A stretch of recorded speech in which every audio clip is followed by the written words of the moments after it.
Hi friends ITI vocational చేసిన వాళ్ళకి మంచి అవకాశం అండి ఇప్పుడు. సో మనకి central power distribution corporation Andhra Pradesh limited. So మనకి విద్యుత్ సౌదాలో పోస్టులు అనేవి పడ్డాయి ఐటీఐ వొకేషనల్ వాళ్ళకి.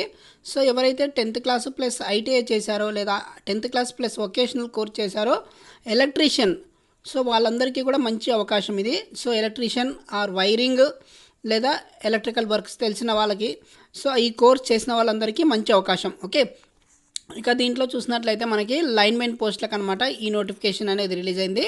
ఇవి టోటల్గా బ్యాక్లాగ్ పోస్టులు అనేది ఎనర్జీ అసిస్టెంట్కి. సో మనకి 18 నుంచి 35 సంవత్సరాలు ఉన్న వాళ్ళు ఎవరైనా అప్లై చేసుకోవచ్చు. సో టోటల్గా మనకి 86 పోస్టులకు కానీ ఈ నోటిఫికేషన్ అనేది రిలీజ్ అయింది. ఓకే, ఏజ్ చూసినట్లయితే మనకి 18 నుంచి 35 సంవత్సరాలు ఉండాలి. ఇక నెక్స్ట్ చూసినట్లయితే the candidates on selection and appointment will be paid 15,000 rupees per month on consolidated pay for a period of 2 years. So ఎవరైతే జాయిన్ అవుతారో వాళ్ళకి 2 ఏళ్ల పాటు నెలకు 15,000 రూపాయలు జీతంగా ఇస్తారనమాట. So the candidates on appointment will be deployed to work on the village secretaries and ward secretaries and gram panchayat wards. Okay, మీరు ఎక్కడైతే పనిచేయాలంటే మనకి పూర్తిగా గ్రామాల్లో వర్క్ చేయాల్సి ఉంటుంది. ఓకే, ఇక ఆన్లైన్ వచ్చేసి మనకి ఆల్రెడీ 7వ తారీఖు స్టార్ట్ అయిపోయింది. చివరి తేదీ 3/5/2021 అండి. ఓకే, దీనికి సంబంధించిన లింక్ అనేది కింద డిస్క్రిప్షన్లో ఇస్తాను, ఓపెన్ చేసి చూసుకోవచ్చు మీరు డీటెయిల్స్ అనేవి. ఇక ఖాళీలు చూసినట్లయితే మనకి విజయవాడ, గుంటూరు, సిఆర్డిఏ, అదేవిధంగా ఒంగోలు కూడా ఇచ్చారనమాట. సో మనకి లోకలు నాన్ లోకల్ ఇద్దరు అప్లై చేసుకోవచ్చండి. సో లోకల్ వాళ్ళకు 80% ఇస్తారు, 20% నాన్ లోకల్ వాళ్ళకి ఇవ్వడం జరుగుతుంది. ఇక ఖాళీలు చూసినట్లయితే మనకి విజయవాడ సర్కిల్లో ఓసీలకు 13 ఖాళీలు, బీసీఏకి 3 ఖాళీలు, బీసీబీకి 3 ఖాళీలు, అదేవిధంగా బీసీడీకి 5 ఖాళీలు, బీసీఈకి 3 ఖాళీలు, ఎస్సీకి 7, ఎస్టీకి 4. సో టోటల్గా 38 ఖాళీలు. ఇక గుంటూరు డివిజన్లో చూసినట్లయితే మనకి 13 ఖాళీలు, సిఆర్డీల పరిధిలో చూసినట్లయితే 3 ఖాళీలు, ఒంగోలు చూసినట్లయితే 32 ఖాళీలు. సో టోటల్గా 86 ఖాళీలకు కానీ నోటిఫికేషన్ అనేది రిలీజ్ అయింది. ఓకే, ఇక ఎలిజిబిలిటీ చూద్దాం ఒకసారి. So the candidate should be sound health, active habits, free from any bodily defect or infirmity rendering him unfit for such service. Okay, ఇక నెక్స్ట్ ఏజ్ చూసినట్లయితే మనకి 18 నుంచి 35 సంవత్సరాలు ఉన్న వాళ్ళు ఎవరైనా అప్లై చేసుకోవచ్చు. అదేవిధంగా 31/1/2021కి 18 సంవత్సరాలు పూర్తయి ఉండాలని చెప్పేసి ఇచ్చారు. ఓకే, ఇక నెక్స్ట్ చూసినట్లయితే ఎడ్యుకేషన్ చూద్దాం. సో మనం అప్లై చేస్తున్న జాబ్ పేరు ఏంటంటే జూనియర్ లైన్మెన్ లేదా ఎనర్జీ అసిస్టెంట్ అంటాము. సో దీని క్వాలిఫికేషన్ ఏంటి అంటే 10th క్లాస్ పాస్ అయి ఉండాలి. ఐటీఐలో ఎలక్ట్రికల్ ట్రేడ్ లేదా wireman trade or intermediate vocational course in electrical domestic appliances and rewinding are electrical wiring and contracting. So electrical wiring and servicing of electrical appliances. So EW and SCA. So ఈ course చేసిన వాళ్ళు కూడా apply చేసుకోవచ్చు. And electrical technician. So ఎవరైనా సరే దీన్ని ఉపయోగించుకోండి friends. So local non local ఎవరైనా అప్లై చేసుకోవచ్చు దీనికి అనేది. ఓకే, మీరు జాబ్ వస్తే మాత్రం పైన ప్రకటించిన జిల్లాల్లో అదేవిధంగా గ్రామాల్లో పనిచేయాల్సి ఉంటుంది. ఆ జిల్లాలకు వెళ్ళి మన గ్రామంలో పనిచేయాల్సి ఉంటుంది. ఓకే, ఇక రిజర్వేషన్ ఆఫ్ లోకల్ క్యాండిడేట్స్ ఇక్కడ చూడొచ్చు మనము. East district that is Krishna, Guntur, Prakasam will be regarded as local area as defined in the presidential order. So the selection list will be drawn into 2 parts. The first part will comprise 20% of the post considering of merit list of local as well as non-locals, and the remaining second part will comprise the balance of 80% of the post consisting of locals only, and the post will be filled duly following the rule of reservation. Okay, ఇక next చూసినట్లయితే so local candidates. So local candidates means A candidate direct recruitment to any post relation to that local area where the candidate has studied in educational institutions for not less than 4 consecutive academic years. Okay, ఇక next చూద్దామండి. Single candidate single certificate whether to study or residence would be suffice of enable can apply as local candidate. Okay, ఇక next చూసినట్లయితే 80% of posts filled by direct recruitment shall be reserved for local candidates in respect of energy assistant in O&M services in each district as unit which was declared as local area for the said post.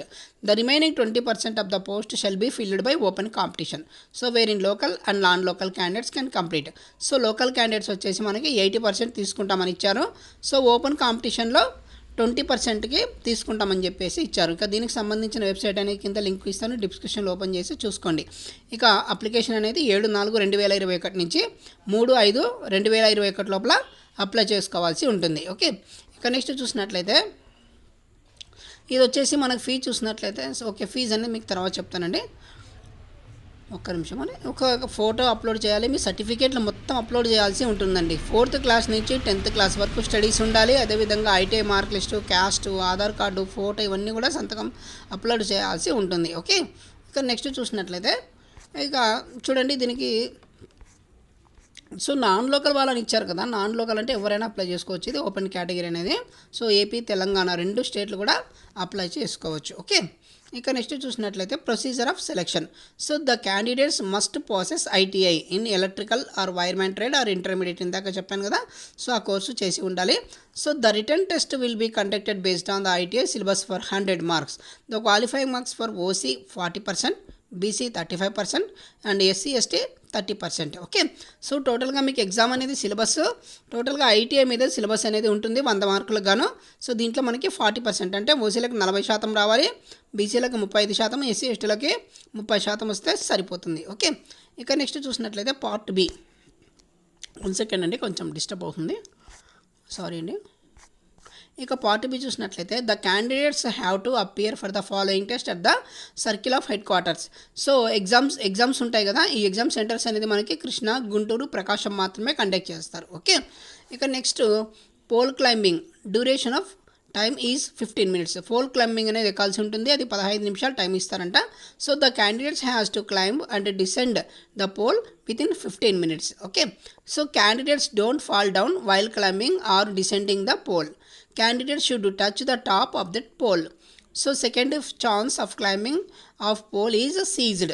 The candidates who fail in any one of the above test are disqualified. So ఇదండి, మీరు exam qualify అయినారు, మంచి marks వచ్చాయి, కానీ ఈ దీంట్లో పోయారనుకోండి, అంటే ఈ ఉంది కదా పోల్ క్లైంబింగ్లో ఫెయిల్ అయ్యారంటే మాత్రం మిమ్మల్ని ఎట్టి పరిస్థితుల్లోనూ తీసుకోమని చెప్పేసి ఇచ్చారు. ఇక నెక్స్ట్ వచ్చేసి meter reading. So the candidates who secured merit in written test examination will be called for the about test in 1:3 ratio as per rule of reservation. Okay, 1:3 రేషియోలో మిమ్మల్ని తీసుకుంటామని చెప్పేసి ఇచ్చారు. So the test in part B are mandatory to all the candidates who are called for these test. Okay, the candidates who failed in any of the test of part B will be treated as totally disqualified. అదేనని చెప్పాను కదా ఇందాక. So మీరు exam pass అయినా కూడా ఈ pole climbing ఈ section ఉంది కదా, ఇవన్నీ కంపల్సరీగా క్వాలిఫై కావాల్సి ఉంటుంది. ఈ దీంట్లో ఏది ఫెయిల్ అయినా కూడా మీరు ఎగ్జామ్ రాసినా కూడా వేస్ట్ అవుతుందని చెప్పేసి ఇచ్చారు. ఓకే, సో ఖచ్చితంగా పాస్ అవ్వండి. సో ఇది మీకు ఆల్రెడీ మీకు వచ్చి ఉంటుందే, ప్రాబ్లం ఏమి ఉండదు. ఓకే, ఇక నెక్స్ట్ చూసినట్లయితే మీరు ఆల్రెడీ మీరు వర్క్ చేస్తున్నారు కాంట్రాక్ట్ బేస్ మీద ఈ కరెంట్ ఆఫీస్లో, అంటే మీరు వాళ్ళు కూడా అప్లై చేసుకోవచ్చు. సో వాళ్ళకి ప్లస్ మార్క్స్ అనేవి కొన్ని కేటాయించడం జరుగుతుంది. ఓకే, అదేవిధంగా మీరు స్పోర్ట్స్ కోటా కింద మీరు అప్లై చేసుకోవచ్చు, వాళ్ళకు కూడా రిజర్వేషన్ ఈసారి ఇచ్చారు ఇందులో. ఓకే, ఇక నెక్స్ట్ చూసినట్లయితే ఏజ్ ప్రూఫ్ వచ్చేసి మనకి 10th క్లాస్ మార్క్ లిస్ట్ ఇవ్వాలి. సో 10th క్లాస్లో ఏ విధంగా ఉంటే డీటెయిల్స్ అనేది దాని ప్రకారం ఇవ్వాల్సి ఉంటుంది. ఇక ఐటీఐ క్వాలిఫికేషన్ ఉంటుంది, ఐటీఐ సర్టిఫికేట్ అని కూడా అప్లోడ్ చేయాల్సి ఉంటుంది. ఓకే, స్టడీస్ వచ్చేసి 4th నుంచి 10th వరకు, రెసిడెన్షియల్ సర్టిఫికేటు, సో ఇవన్నీ కూడా అప్లోడ్ చేయాల్సి ఉంటుంది. ఇక PH candidates are not eligible. So pole climbing ఎక్కాల్సి ఉంటుంది కాబట్టి సో హ్యాండిక్యాప్డ్ వాళ్ళు ఈ పోస్టులకు అప్లై చేసుకోవడానికి అర్హులు కాదని చెప్పేసి ఇచ్చారు. ఓకే, ఇక డిస్క్వాలిఫికేషన్. సో ఎవరైనా కేసులు ఉన్నా, క్రిమినల్ కేసులు కానీ లేకుంటే ఏదైనా ఇతర ఇన్వాల్వ్ అయితే కన్నా వాళ్ళకి ఎటువంటి అవకాశం లేదని చెప్పేసి ఇచ్చారు. సో వాళ్ళు అప్లై చేసుకోవడానికి అవకాశం లేదు. ఓకే, ఇక next the selected candidates will be allotted to the village secretaries, ward secretaries to provide service in respect the following works. So మీరు గ్రామాల్లోకి వెళ్ళేసి ఏం చేయాలి ఆ వర్క్ అంటే to look after power supply or street lightning. So ఒకవేళ లైట్లు fail అయ్యాయి, సో ఏంటి ప్రాబ్లం అని చెప్పేసి మీరు చూసుకోవాల్సి ఉంటుంది. To provide service connections as per discom norms.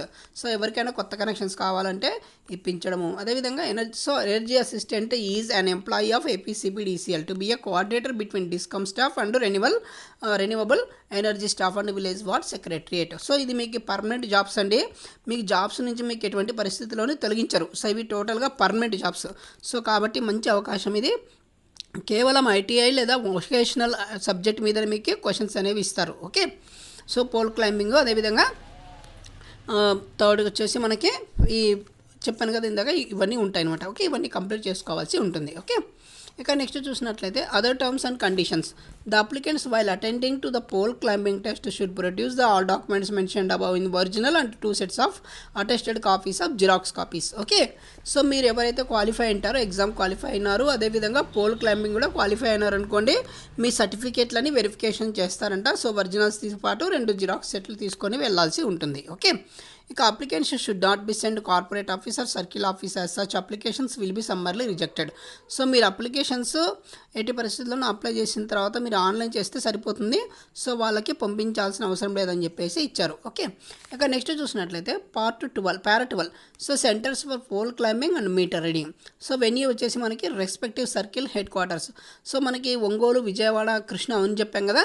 So అలాంటి ఆఫీసులోనే మాత్రమే ఇవి ఉంటుందండి పోల్ క్లైంబింగ్ అనేది. So exact date will be kept on the APCDCL website. So మీకు ఈ డేట్ ఎప్పుడు అనేది కూడా మెన్షన్ చేస్తామని చెప్పేసి ఇచ్చారు. ఓకే, ఇక department decision is final. So వీళ్ళు డిపార్ట్మెంట్ వాళ్ళు ఉంటారు కదా, మీ యొక్క డీటెయిల్స్ అన్ని చెక్ చేసి సో వాళ్ళే మాత్రమే ఇది ఫైనల్ సెలెక్షన్ చేస్తారనమాట. ఓకే, ఇక నెక్స్ట్ చూద్దాము. సో సిలబస్ చూడవచ్చు మనం ఇక్కడ. సో సిలబస్ ఏంటి అని చూసినట్లయితే fundamentals of electrical engineering, so electromagnetism, electromagnetic induction, cells and batteries, అదేవిధంగా electrostatics, so electrical wiring accessories, wiring tools and wiring, so joint. ఈ విధంగా మీకు సబ్జెక్ట్ అనేది తెలిసి ఉంటే సరిపోతుంది, అంతేనండి. సో ఇంకా మీకు ఏమైనా డౌట్స్ ఉంటే కింద కామెంట్ చేయండి, మేము తప్పకుండా సమాధానం చెప్తాను.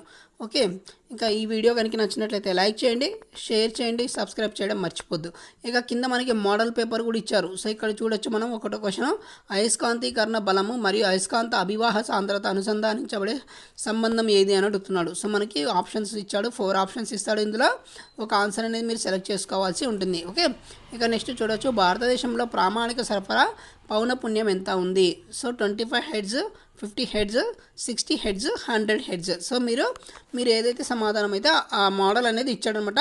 సో మీరు తెలుగులో కూడా ఎగ్జామ్ రాసుకోవచ్చు అని అనుకుంటున్నాను. సో దీంట్లో మనకి ఎటువంటి ఇవ్వలేదు కాబట్టి మీరు రెండింటికి సిద్ధంగా ఉండి, ఇంగ్లీష్ వస్తే ఇంగ్లీషు, తెలుగు వస్తే తెలుగు, 2 ప్రిపేర్ అవ్వాల్సి ఉంటుంది. ఓకే, థ్యాంక్ యూ అండి. ఈ వీడియో కనుక నచ్చినట్లయితే లైక్ చేయండి, షేర్ చేయండి, సబ్స్క్రైబ్ చేయడం మర్చిపోవద్దు. Thank you so much.